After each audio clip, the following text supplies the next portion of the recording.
My parents gave me up for adoption because they were still in high school when they had me. 24 years later, I found them.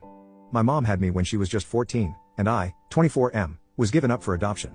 Yeah, I know, crazy right? My parents told me about her growing up, and I still have the letter she wrote me, asking if they could give it to me when they deemed fit. It's crazy reading it sometimes and knowing it was a literal child who wrote it, saying she's sorry she couldn't be my mom but hopes I'm happy. She was open to having contact, but we moved for my dad's job when I was 11, and then it seemed impossible to find her. But luckily, I did.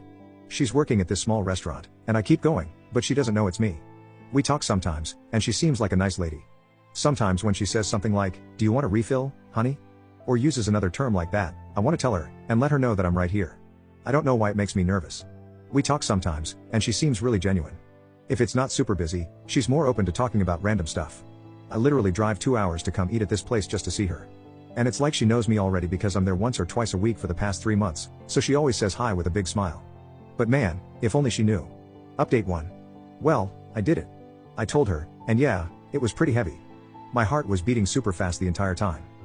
I waited for her to finish her shift and until they were done closing up the restaurant. After she finished closing up, she saw me waiting in the parking lot. We waved and said hi to each other, but then I told her there was something serious that she needed to know. First, I apologized for keeping it from her for so long. She didn't react until I actually pulled out her letter. Then she started bawling from there, screaming and crying at the same time, and I didn't even have to finish the whole "on your son" speech. She just saw it and knew. It was crazy. The next thing I know, she's hugging me instantly, but then she pulled back and asked if it's okay to hug me. Of course it is, and we're just there hugging and crying in the parking lot. It hit her hard. Her legs gave out for a second, so I had to actually hold her up while she's still hugging me for a minute. What really got to me was her saying, "Look how big you've got." Also, hearing her cry made me cry too. She went back to open the restaurant, and we sat in there for hours talking about so many things. We had coffee, ate a slice of their pie, and just talked about anything and everything that came to mind.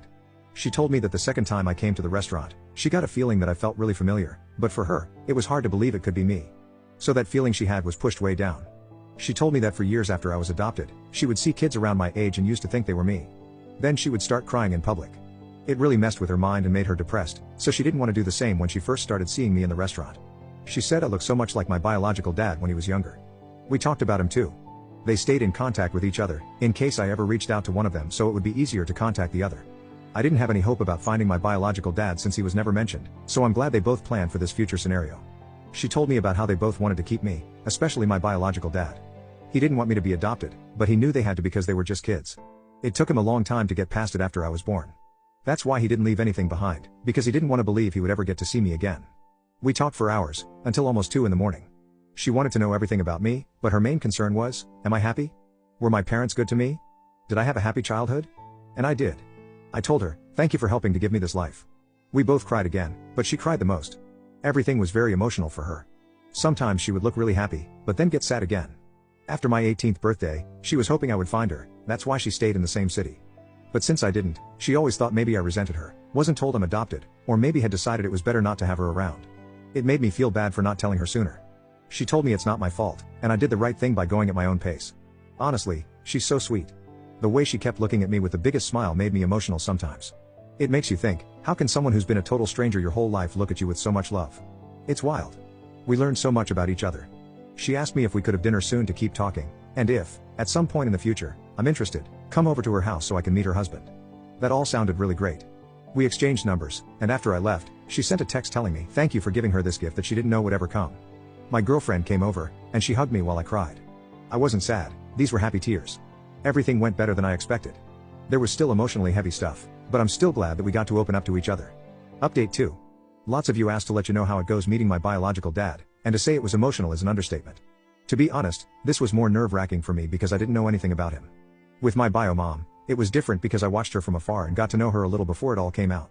I asked my bio mom if she could be there too just because she knows him better, so it was the two of us waiting for him at this park. He was already crying before we even got to him. This guy is strong too, so he pulled me in for the biggest bear hug, and we were both crying. He told me he wants me to know that they loved me so much, and he loves me. I lost count of how many times he'd come back in for one more hug.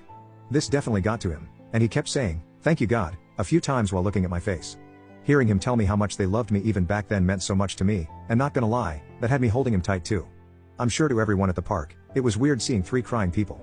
My bio dad said he cried so many times just driving over here, he didn't think he had any more tears until he saw us.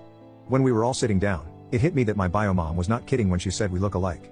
Obviously, he's older, but still, the similarities were crazy. He brought gifts too, which was a surprise. It was really nice. He told me I don't have to keep them if I don't want to, but he felt weird not coming with anything, and he's wanted to give this to me for a long time. One was a teddy bear holding a picture frame of him at the hospital holding me. He was 15 years old. It's still crazy to realize that. The other thing was a journal. The journal thing was stuff he said he started writing to me years after I was adopted. He was in therapy, and that helped him cope, thinking he would give them to me one day, his way of still feeling connected to me. I haven't read everything yet, but some of the pages were his thoughts and as if he was talking directly to me. How he felt when they found out she was pregnant, then the adoption, everything going on in his mind when he first got to hold me as a baby. I didn't even know he was at the hospital too. It was not what I was expecting. It really got me. I read some more of what he wrote last night that really got me crying. I'm sad to think how much this affected them emotionally for years. Also, I think it's pretty sweet he wanted to write this for me. We talked about his own life, which was pretty hard, his struggles with home life and the feelings he had about giving me up. Then he wanted to know everything about me, basically with the same questions my bio mom had. I made sure they knew they made the right decision because my life was pretty great. He looked like he wanted to cry when he knew that because that's all they hoped for, and it was something he always wondered about for years.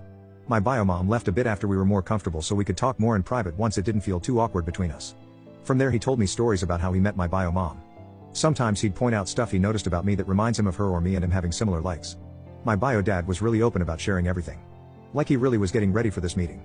He hoped it would happen and prayed every day to see me again because he had so many things he wanted to tell me. Overall, a really good first meeting. I'm glad how it went. He's open to the idea of meeting my parents. After I told them about all this because they definitely want to meet my bio parents again if I'm comfortable with that, obviously if my bio parents are too. Let's see when that happens. I don't know how it's gonna feel for me. They've met each other before I was even born, but I never had them in the same place, so that'll be interesting.